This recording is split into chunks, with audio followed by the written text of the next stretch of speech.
ఏలూరు జిల్లా excise deputy commissioner Boyapati Srilatha జిల్లా ఆఫీసులోని పనిచేస్తున్నటువంటి అధికారులతో కలిసి స్వచ్ఛ ఆంధ్ర కార్యక్రమాన్ని నిర్వహించారు. చెట్లు నాటారు. స్వచ్ఛాంధ్ర కార్యక్రమాన్ని అందరం కలిసి కొనసాగిస్తే ఆంధ్రప్రదేశ్ స్వచ్ఛాంధ్ర ప్రదేశ్గా మారుతుందని, దానికి తమ వంతు కృషి చేయాలని బోయపాటి శ్రీలత తెలిపారు.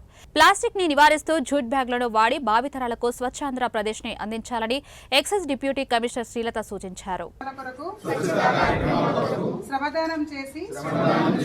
పరిశుభ్ర ఆంధ్రప్రదేశ్ సాధించే సంకల్పానికి కట్టుబడి ఉంటారని ఈ రోజు పరిశుభ్రత గురించి నేను వేసిన ఈ ముందడుగు ఆంధ్రప్రదేశ్ రాష్ట్రాన్ని శుభ్రపరచడంలో సహాయం చేస్తుందని నమ్ముతూ ఈ రోజు నుండి నా తోటి వారికి కూడా స్వచ్ఛత కొరకు